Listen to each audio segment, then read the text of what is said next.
Bronsted-Lowry concept of acids and the bases. According to this concept, acid is a substance that is capable of donating a proton, a hydrogen ion, and a base is a substance that is capable of accepting this H plus ion. So we can say an acid is a H plus ion donor, while as a base is a H plus ion acceptor. So anything that accepts a proton, H plus ion, is a base, and anything that donates it is a acid. So like we have HCl and the water, when they react hydrochloric acid, it loses a proton, and then it's being accepted, the proton is being accepted by the water. So water actually here accepts a proton and forms H3O plus ion, while as HCl loses a proton and then forms a Cl negative. So if you see here in this example, it is the hydrogen atom which is being transferred from HCl to the water molecule. So that's why HCl, which loses a proton, is an acid, right? This molecule here is an acid, and the water which accepts a proton is a base. Now H2O, after accepting a proton, forms the H3O positive. Now it will be called as a conjugate acid, right? Okay, this is a conjugate acid of the base water, right? And Cl negative will be called as a conjugate base.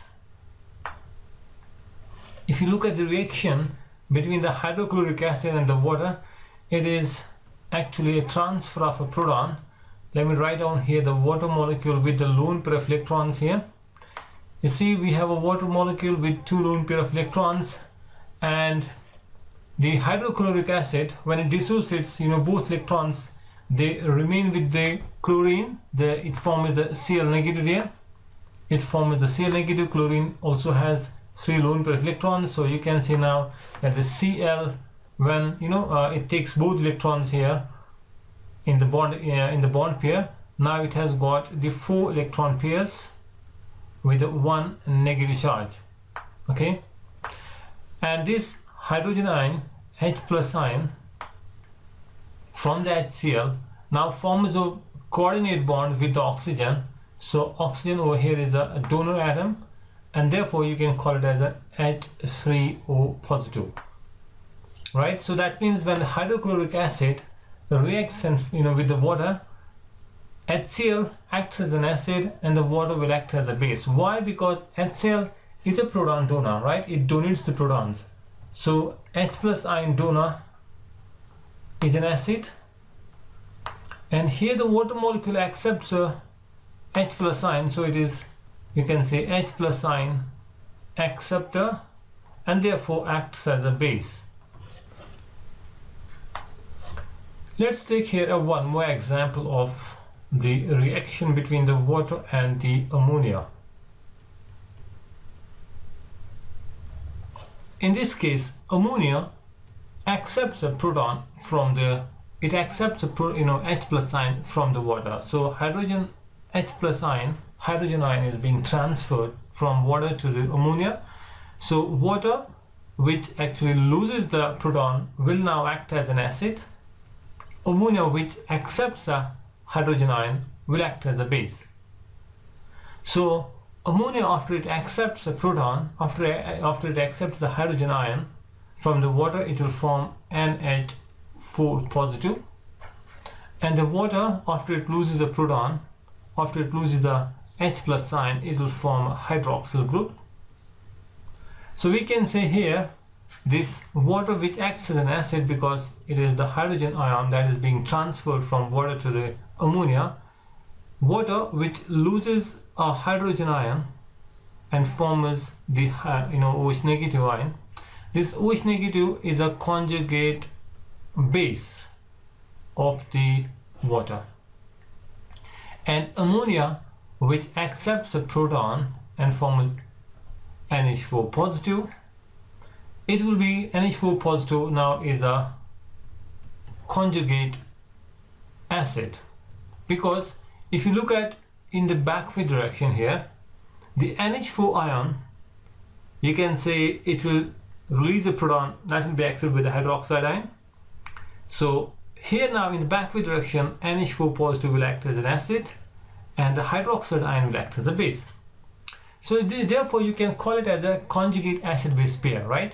So we can say we have a water and the hydroxide, which is a conjugate acid-base pair, acid-base, conjugate pair. So similar, we have a ammonia and the ammonium ion. Ammonia is a base and its conjugate acid is the ammonium ion, right? So an acid actually, when it releases, suppose we have an acid AH, when it acts as an acid, so it will form a negative here and H positive. So therefore this acid, after the loss of a proton, will form a negative, which will be called as the conjugate base, right, of this acid. Okay, so similarly, if we have a base which accepts a proton and forms the BH, a substance of BH positive. So here it accepts a proton acceptor, we know is a base as per the Bronsted-Lowry concept. So BH positive will be now an acid. Okay, this will be called as a conjugate acid, and this is a conjugate acid-base pair. This is one more conjugate acid-base pair. And remember, the strength of an acid actually depends on the stability of its conjugate base. Okay, I'll repeat it.